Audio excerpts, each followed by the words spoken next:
Hello दोस्तों, channel में आपका स्वागत है। तो आइए देखते हैं निफ्टी और बैंक निफ्टी कल कहाँ मोमेंटम कर सकते हैं, और साथ ही साथ मैं एक स्टॉक्स भी दूंगा शॉर्ट टर्म के लिए, और उसका एनालिसिस हम करने की कोशिश करेंगे कि शॉर्ट टर्म में वो कहाँ तक जा सकता है।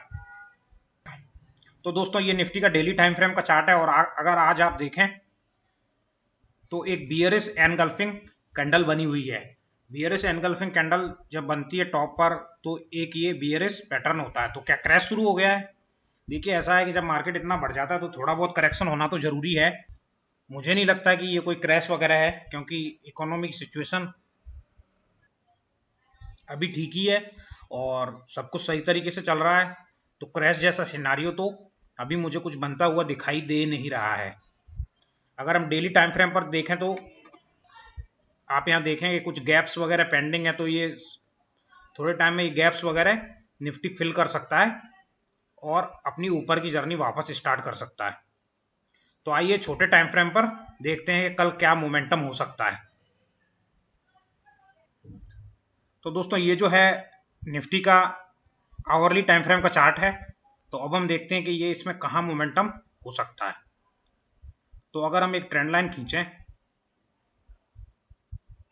तो थोड़े टाइम के अंदर निफ्टी जो है इस ट्रेंड लाइन को टच करने की कोशिश कर सकता है नीचे की तरफ। और तो ये लेवल क्या निकल के आएगा? ये लेवल निकल के आएगा 18,250-300 के आसपास।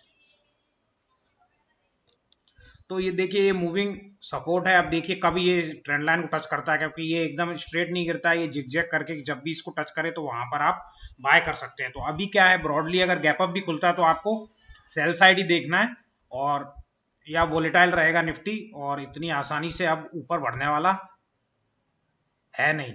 इसका मतलब ये मत लीजिएगा कि क्रैश शुरू हो गया है। क्रैश व्रैश कुछ भी नहीं शुरू हुआ है। ये 5-7 दिन ऐसे ही वोलेटाइल या कंसोलिडेशन या नीचे की साइड रह सकता है, फिर ये ऊपर की जर्नी मुझे ऐसा लगता है ये फिर से शुरू कर देगा, क्योंकि मार्केट में अच्छे मोमेंटम के लिए इस तरह के करेक्शंस आना बहुत जरूरी है। और ऊपर की तरफ तो देखिए, अब निफ्टी अगर 18,600 के ऊपर ट्रेड करेगा तभी अब ये वापस से बुलिश होगा। उसके नीचे तो ये अभी एक तरह से शॉर्ट टर्म करेक्शन मोड में ही रहेगा। तो आइए देखते हैं कि अब हम इसको कहां पर सेल कर सकते हैं। तो देखिए, सेल का जो रीजन आएगा ये आएगा यहाँ पर। देखिए, इन कैंडल्स ने कई बार सपोर्ट लिया है 18,462, 18,462, 18,451, 18,447। तो अब मान लिया कि मार्केट कल कहीं यहाँ गैप अप खुल जाए, फॉर एग्जांपल 18,500 के आसपास, तो ये अगर यहाँ पर कहीं पर घूम के और ये 18,450 के नीचे ट्रेड करने लग जाए तो आप एकदम से बियरिश ट्रेड ले सकते हैं।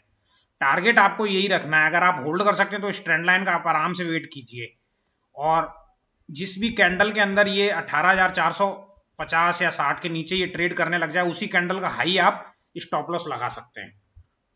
ठीक है, तो 18,450 के पे आप सेल कर सकते हैं, लेकिन कब सेल करना है आपको? अगर 18,500 पे ऊपर खुले और वहां से नीचे आने लगे तो वो जो कैंडल होगी उसी का हाई 20-30 पॉइंट का आप स्टॉप लॉस लीजिए और सेल कर दीजिए।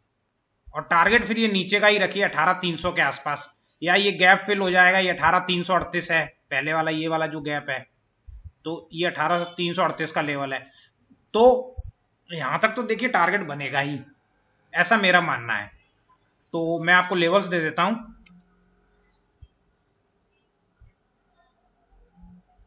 मैं अभी सेल साइड ही रहूंगा। Cell below 18,450। कब? ये इफ गैप अप अराउंड कितना भी ऊपर गैप अप हो, 18,500 से 550, तो जब ये 450 के पास आए तो आप एकदम से सेल कर सकते हैं, और स्टॉप लॉस 20-30 पॉइंट का स्टॉप लॉस लगा दीजिएगा आप। टारगेट फिर क्या रहेगा इसमें? 18,340। आज भी देखिए, जिन लोगों ने मैंने कल जो लेवल्स दिए थे, अगर उन लेवल्स के हिसाब से ट्रेड किया होगा किसी ने तो उसको निश्चित रूप से प्रॉफिट हुआ होगा। देखिए, ये मार्केट बहुत वोलेटाइल है, आपको एकदम से प्रॉफिट बुक कर देना है, प्रॉफिट को इरोड नहीं होने देना है। एकदम से ऊपर का ट्रेलिंग स्टॉप लॉस लगाते रहिए और चलते रहिए। तो अब हम चलते हैं बैंक निफ्टी के अंदर और देखते हैं क्या लेवल्स हो सकते हैं। तो ये देखिए, बैंक निफ्टी का डेली टाइम फ्रेम का चार्ट है। इसमें भी आप देखें तो एक बियरिश एनगल्फिंग कैंडल बनी हुई है।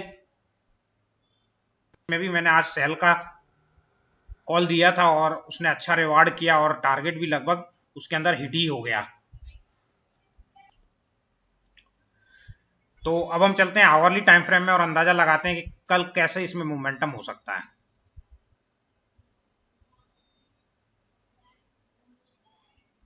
तो ये आवरली टाइम फ्रेम का चार्ट है और अगर हम इसमें एक ट्रेंड लाइन खींचें तो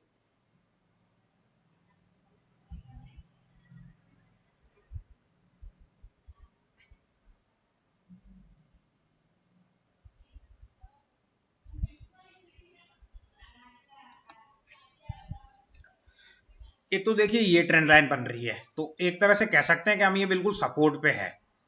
लेकिन अगर ये 1800-420 का सपोर्ट अगर ये तोड़ देता है तो फिर ये इस वाली ट्रेंड लाइन को फॉलो करने लग जाएगा, नीचे वाली जो है। फिर इसमें लंबा डाउनफॉल आ सकता है, लगभग 38,900 तक भी ये जा सकता है।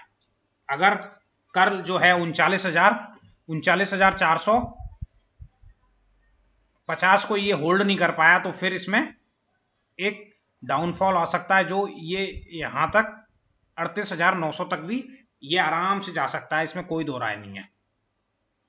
और बाकी ऊपर की तरफ तो अब 40,000 के ऊपर ही ये बुलिश होगा, उसके नीचे ये वोलेटाइल बना रहेगा। तो अब हम देखते हैं कल मोमेंटम किस तरीके से हो सकता है। अगर मान लिया फॉर एग्जांपल गैप अप खुल जाए या 39,700 के आसपास गैप अप ये खुल गया तो आपको कुछ नहीं करना है, देखते रहो खाली। कॉल सेल वगैरह करते हो तो 40,000 की कॉल वगैरह आप आराम से सेल कर सकते हो, कोई इशू नहीं है उसमें। और ये जैसे ही इस ट्रेंड लाइन को तोड़े तो जो जिस कैंडल से ये तोड़ेगा उसी कैंडल का हाई का स्टॉप लॉस लगा के आप फिर देखिए ये वाला टारगेट तो आएगा ही कम से कम, मुझे जहां तक लगता है ये 38,900 के आसपास टारगेट है। ठीक है, तो देखिए लेवल्स में दे देता हूं। Cell below 39,450।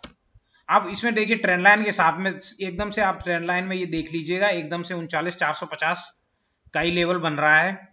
और ये इफ गैप अप अबव 39,500 यहां गैप अप और नीचे आने लगे तो स्टॉप लॉस आपको बिल्कुल छोटा सा ही रख देना है। फिर 39,520 50-60 पॉइंट 60-70 पॉइंट का स्टॉप लॉस रखिए और टारगेट फिर आपको लंबा लेना है।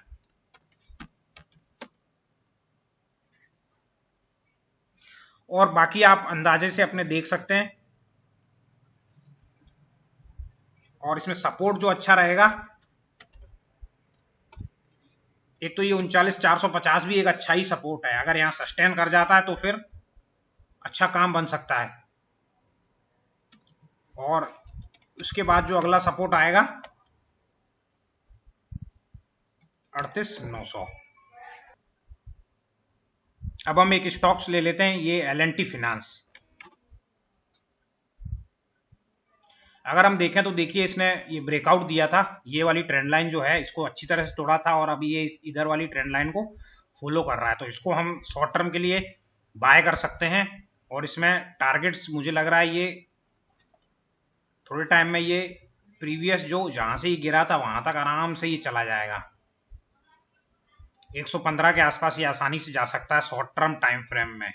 ये कोई कल के लिए कॉल नहीं है, इसको आपको लेके आराम से होल्ड कर देना। और स्टॉप लॉस कहाँ लगाएंगे, ये वाला जो हैमर बना हुआ है इसके नीचे अगर क्लोजिंग बेसिस पे आप स्टॉप लॉस लगा सकते हैं।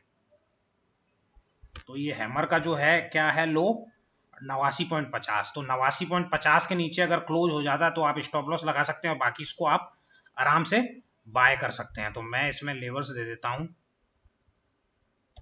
बाय इन रेंज ऑफ जहां भी आपको मिल जाए 89 से 92, स्टॉप लॉस 89.50 क्लोजिंग बेसिस। इसके नीचे क्लोज होना चाहिए 89.50 का क्लोजिंग बेसिस का मतलब होता है अगर 320 के आसपास कोई स्टॉक इधर ही ट्रेड कर रहा हो तो उसको हम क्लोजिंग बेसिस मान लेते हैं। लेकिन इसमें एक और चीज भी ध्यान रखनी है, अगर ये किसी दिन ये इसके नीचे क्लोज हो जाए और अगले दिन वापस 89.5 के ऊपर ट्रेड हो जाए और चला जाए तो आप फिर से बाय कर सकते हैं। देखिए इसमें ऐसा ही होता है, क्योंकि क्या होता है कई बार स्टॉप लॉस हिट हो जाता है, लोग भाग जाते हैं, अगले दिन वापस से स्टॉप लॉस के ऊपर ट्रेड करने लगे तो आप फिर से बाय कर लीजिए, कोई नहीं, क्योंकि देखिए इसमें स्टॉप लॉस बहुत कम है, टारगेट बहुत लंबा है। देखिए मार्केट में इसी तरह से काम करना होता है